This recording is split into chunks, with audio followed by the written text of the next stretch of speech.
Okay, we're back. Welcome back to this assembly, and we're still in chapter 3, verses, what is it, 17 through 19. Now, we're talking about old Dusty Man here, and how even though Yahweh formed us from the dust of the earth, that he didn't change the nature of the dust. So pay close attention to this, because while we're learning about just some of the facets, some of the attributes of the nature of dust, you're going to learn a lot about not only yourself and the way you behave and even process your decisions, but you're going to learn a lot about other people's decision-making and behavior as well. All right? So, getting back to it. All right. Dust sticks when it sticks and blows when it blows. It is not reliable, even to keep you out of jail. Farther, it is annoying and provokes a response to clear it out. If you have never walked into an unkept room and have not been irritated by the dust, count yourself as fortunate, because I have. When you walk into a dusty room, it's already dusty and dust is floating around. If you move anything, you disturb that dust, it's gonna just sort of fly up and around. It's gonna get in your eyes, it's gonna get in your nose, down into your lungs. If you breathe in enough of it, your body is going to be like, I don't like this. I don't like this dust. All right? You're going to sneeze. I've sneezed. I've coughed. I've spit to get it out because I didn't want it in my body.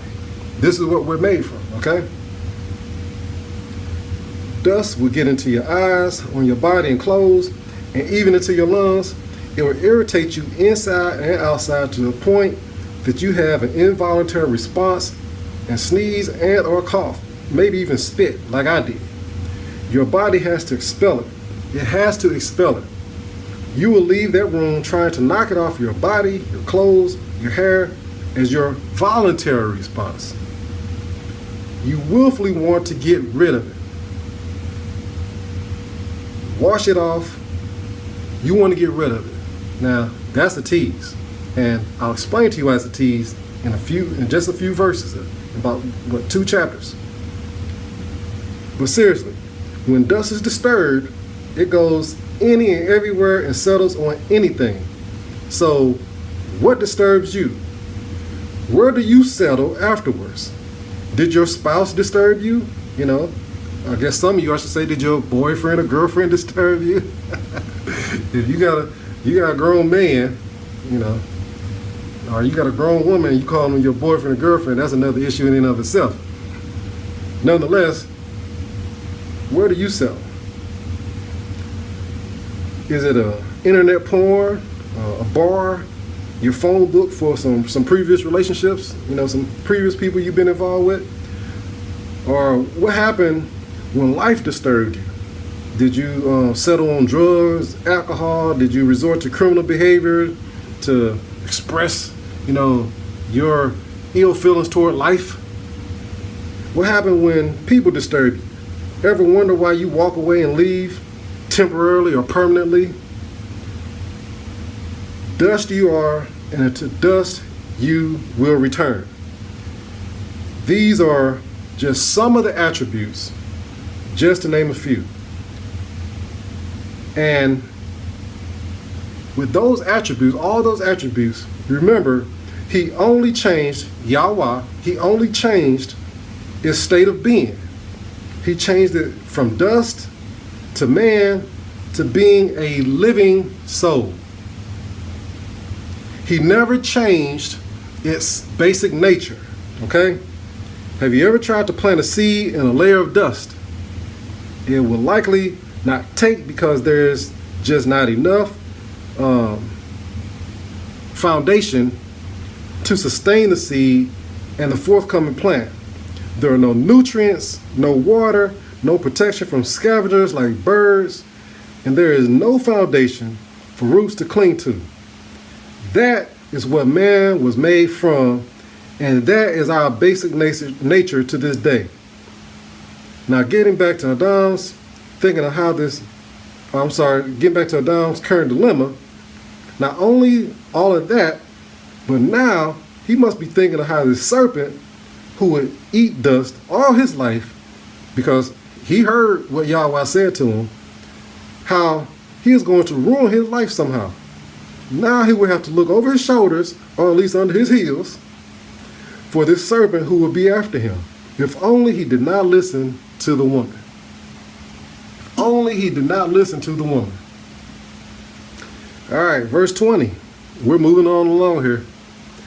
And Adam called his woman's name Kur, and because she was the mother of all living. The woman finally has a name. This was a long period of time. Possibly. It wasn't just, a couple of days. This was a period of time. All right.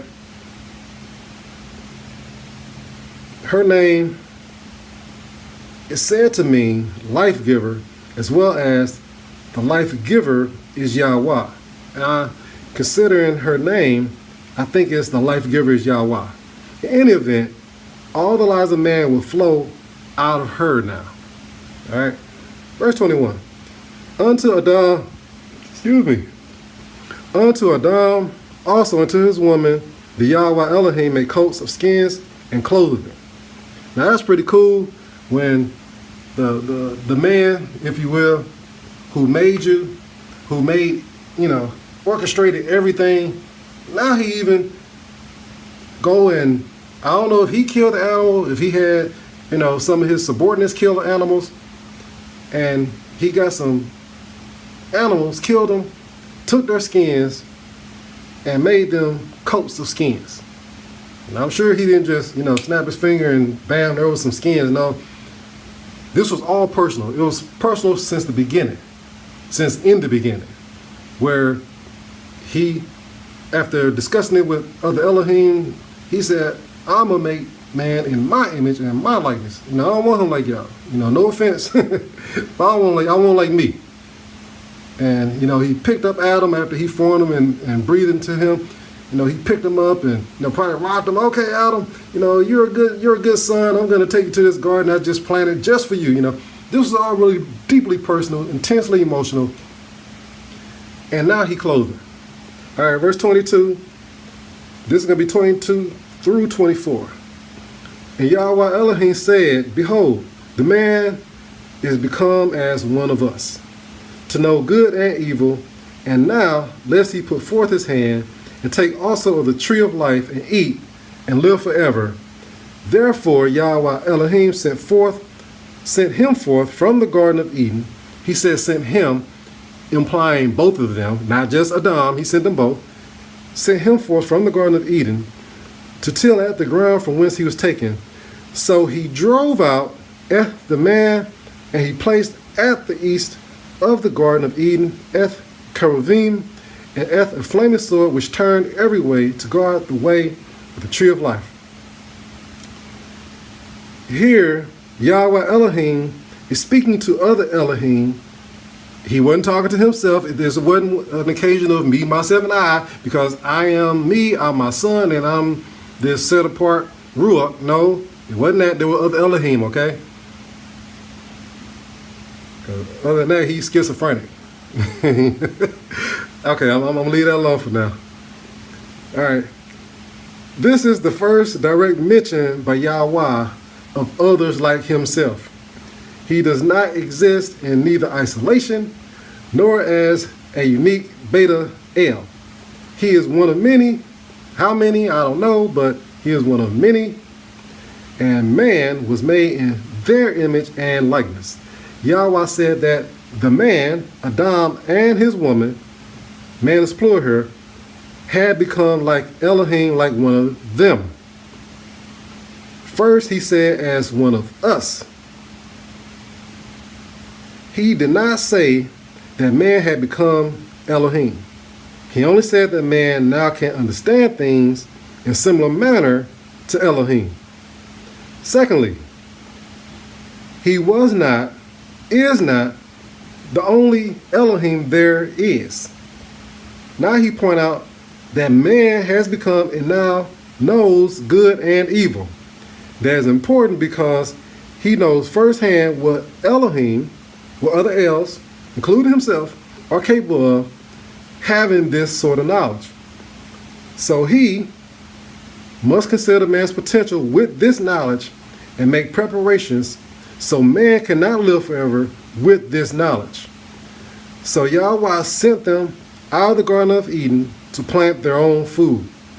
Essentially, he said, you no longer qualify for what I raised, what I planted with my own hands. Now you have to raise your own food to consume from the very earth you yourself was taken from. On top of that, he did not wait for them to pack their sentimental belongings. He didn't wait for them to pack up a toothbrush, get their pets if they had some, take pictures. He said, y'all got to go. All right. He made them leave post haste. In verse 22, he tells the other Elohim now. That is to say, we have to act now and put them out. And once they were out, Yahweh Elohim secured the Garden of Eden against man. Perhaps he felt that it was a mistake to allow man to live by just his words and no one watching to ensure they did as they were told and expected. Because he gave them a command before and they forgot. All right? It ain't that they had amnesia. They forgot, meaning they did the opposite. Not only that, but they only had their own memory to go by, no reminders. They had nothing to see or feel to ensure the power of his word remained the same to them. Nonetheless, he posted several cherubs. Cherubim is plural. It's plural for cherub. He posted several cherubs, i.e. angels, about the garden to guard it against man.